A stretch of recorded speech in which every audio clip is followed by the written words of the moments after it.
Hello friends, पिछले करीब 25 years से मैं प्राइवेट सेक्टर में जॉब कर रही हूँ और सिमिलर उतने ही ईयर्स से शायद मैं ईमेल का भी यूज़ कर रही हूँ। तो मुझे आज ये यूट्यूब के मेरे जो चैनल के ज़रिए से मुझे लगा कि मैं कुछ अपनी छोटी जो टिप्स शेयर कर सकूँ। तो खास करके वो जो बिगिनर है या जिन्होंने जो ईमेल का भी रिसेंटली ही ईमेल का यूज़ स्टार्ट किया है, उनके लिए आशा करती हूँ काम आएगी। अभी हम सब जानते हैं कि जब हम सब मतलब वैसे तो जानते ही हैं, लेकिन ये मैं बताना चाहूँगी कि खास करके छोटे छोटे बिजनेस है या स्मॉल और मीडियम स्केल कंपनीज है या लिमिटेड कंपनीज वगैरह हैं, यहाँ पर खास करके जीमेल है, याहू है या फिर आउटलुक, माइक्रोसॉफ्ट आउटलुक वगैरह का कम्युनिकेशन के अंदर यूज़ होता है। और इसके अंदर जब हम ये ओपन करते हैं ईमेल, जब नया ईमेल बनाना शुरू करते हैं उस वक्त टू का जो कॉलम आता है वहाँ हमें जिस व्यक्ति को ईमेल भेजना है उसका नाम लिखा जाता है। तो सबसे पहले वैसे तो अगर मेरा ऐसा मानना है कि जिसे भी आप ईमेल भेजना चाहते हैं उससे आप एक बार बात कर ले और उसके बाद आप ईमेल भेजें, तो वो कई बार आपको बहुत फायदेमंद होता है, क्योंकि आपको कुछ अपडेट होता है तो उसके बारे में आपको जानकारी मिलती है।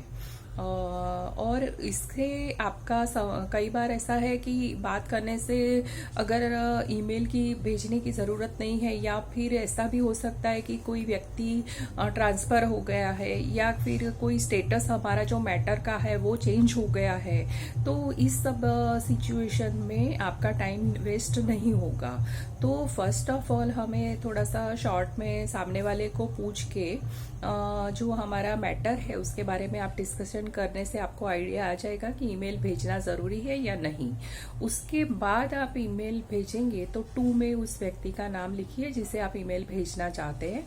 फिर सीसी का कॉलम आता है। सीसी में जनरली उन लोगों का ईमेल एड्रेसेस दर्शाए जाते हैं जिनको आप जो मैटर हैंडल कर रहे हैं उसके बारे में पता होना ज़रूरी है। लाइक अभी आप अगर एग्जाम्पल मैं दे रही हूँ, अगर आप सेल्स कोऑर्डिनेटर है, आप अपनी कंपनी से मेल भेज रहे हैं और आपको लग रहा है कि इससे इस मैटर के अंदर प्रोडक्शन क्वालिटी डिपार्टमेंट इन्वॉल्व है, तो आप उनका ईमेल एड्रेस, जो भी कंसर्न है उनका ईमेल एड्रेस भी सीसी में मेंशन कर सकते हैं। इवन आपको ऐसा लगता है कि सामने वाले जी जहाँ पर आप ईमेल भेज रहे हैं उनके डिपार्टमेंट के भी आपको अगर बताया गया है कि उनके कुछ लोग हैं जिनके ईमेल एड्रेसेस भी बताना ज़रूरी है, तो आप वो सीसी में बताएं।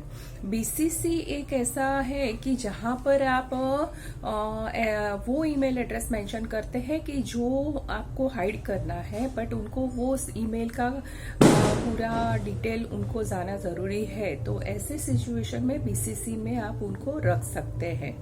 अभी उसके बाद आता है ईमेल की बॉडी। ईमेल की बॉडी में फर्स्ट ऑफ ऑल स्टार्ट होता है सैल्यूटेशन लाइन, जिसमें जनरली डियर सर होता है, या अगर मैडम है तो डियर मैडम लिखा जाता है। अगर आपको ऐसा लगता है कि नहीं ये कोई एक जनरल ईमेल एड्रेस है तो डियर सर ऑब्लिक मैडम करके भी आप लिख सकते हैं।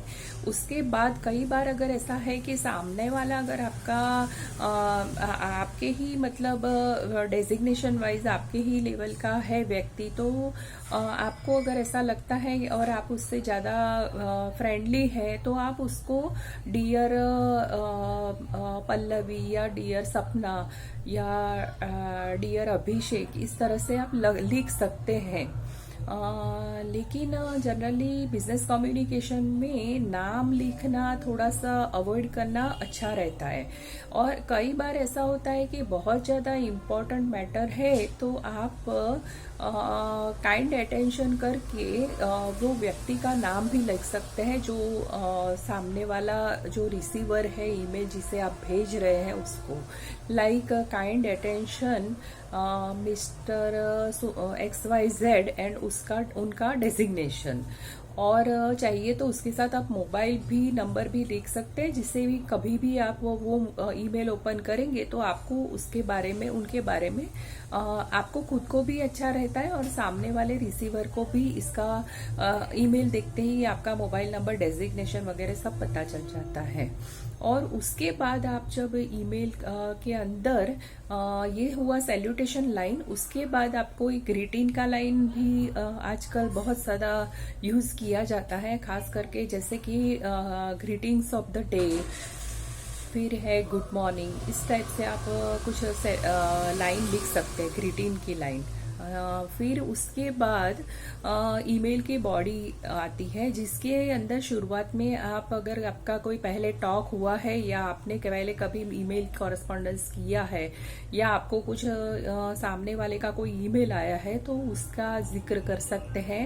और like this is regarding your telephonic talk, या this is regarding your received mail on so and so date, और इस तरह से आप शुरू करेंगे।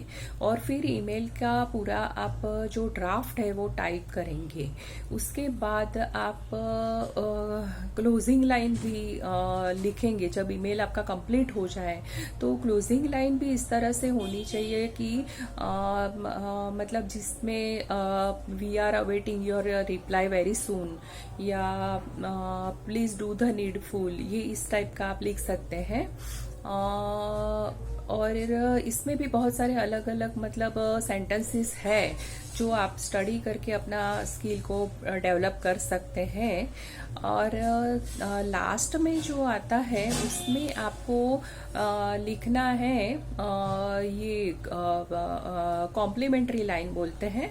और कॉम्प्लीमेंट्री लाइन में आपका आता है कि like thanks and regards, generally corporate या बिजनेस कम्युनिकेशन में यूज होता है थैंक्स एंड रिगार्ड्स, या ओनली रिगार्ड्स भी लिखते हैं। हाँ, लेकिन अगर कुछ बहुत बड़े ऑफिशियल है, मतलब या लाइक गवर्नमेंट अथॉरिटी में कोई हायर पोजीशन पर है, तो थैंकिंग यू और उसके बाद योर्स फेथफुली वगैरह आप लिख सकते हैं। और इसके बाद मतलब जो कॉम्प्लीमेंट्री लाइन है उसके बाद आपको थोड़ा स्पेस देके आप अपना नाम लिख सकते हैं, आपका डेजिग्नेशन लिखना पड़ेगा, और कंपनी का आपका पूरा नाम दर्शाइए, उसका ईमेल उसका पूरा एड्रेस आएगा। फिर उसके बाद कंपनी का फोन नंबर आएगा, कांटेक्ट नंबर आएगा, डायरेक्ट कांटेक्ट नंबर। और आप अगर आपके पास आपको मोबाइल प्रोवाइड किया गया है तो मोबाइल नंबर भी आपको जरूर से लिखना चाहिए ईमेल एड्रेस में, ईमेल के अंदर। तो ये हुई एक बेसिक ईमेल का, जो ईमेल भेजने का जो तरीका है उसके बारे में बात हुई। फिर सेकेंडरी आता है कि ईमेल जब हम लोगों को कई बार क्या होता है कि इंक्वायरीज हमारे पास आती है, परचेज ऑर्डर वगैरह आते हैं, उसका एक्सेप्टेंस हम भेजते हैं या इंक्वायरी के अगेंस्ट में ऑफर वगैरह भेजते हैं। तो हमेशा हमें ये ध्यान रखना पड़ेगा कि जो सब्जेक्ट लाइन कस्टमर ने दी है उसे आप बनाए रखें, उसी पे के ऊपर आप रिप्लाई कीजिए। और इससे क्या होता है, वो सब्जेक्ट लाइन मेंटेन रहेगी, नीचे का कॉरेस्पॉन्डेंस भी रहेगा और सामने वाले को भी उसे रिफर करने में इजी रहेगा, और इवन हमें जो सेंडर है उसके लिए भी वो एक अच्छी बात रहेगी।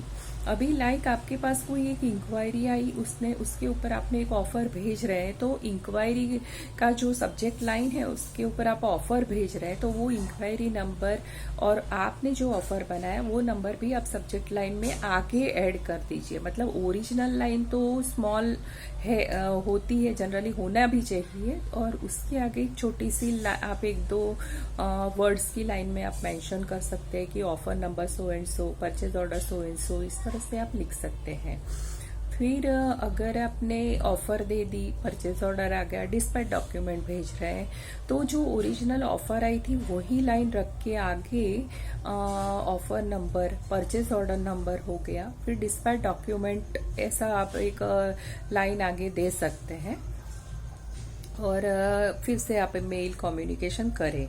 तो मेरा मानना ये है कि सब्जेक्ट लाइन हमेशा जो ओरिजिनल है उसे अंत तक बरकरार रखना बेहद अच्छा सिस्टम माना जाता है। और और एक बात ऐसी है कि बहुत बार ये देखा गया है कि कई लोग क्या करते हैं कि अगर कस्टमर या क्लाइंट से मेल आता है या हमारी कंपनी से जो भी मेल भेजा जाता है तो लोग नया ही सब्जेक्ट लाइन शुरू करके कम्युनिकेशन शुरू कर देते हैं, तो वो भी ठीक नहीं है। ईमेल हमेशा अगर उसी कम्युनिकेशन के साथ ही मतलब सीक्वेंस में हो ईमेल कम्युनिकेशन तो दोनों पार्टियों के लिए अच्छा होता है। इसमें कम्युनिकेशन गैप नहीं रहता, कुछ चीज़ें मतलब कोई इम्पोर्टेंट चीज़ें छूट नहीं जाएगी। और इवन यहाँ इसमें इसके अंदर आपका कई बार अगर कोई वर्क प्रोसेस में भी टाइम अगर एक्स्ट्रा कंज्यूम होता है तो उस पर भी आप कंपनी उसके लिए भी वो एक फ़ायदेमंद रहेगा एनालिसिस करने के लिए। तो ये सब एक बेसिक थोड़ी टिप्स है। तो आशा करती हूँ आपको मेरा ये वीडियो अच्छा लगेगा, और अच्छा लगे तो लाइक्स और कमेंट्स कीजिए और मेरे चैनल को सब्सक्राइब ज़रूर कीजिए। मैं इसी सिलसिले में और भी वीडियोस टाइम टू टाइम मैं शेयर करती रहूँगी। तो आप इसे ज़रूर लाइक कीजिए। थैंक यू, धन्यवाद।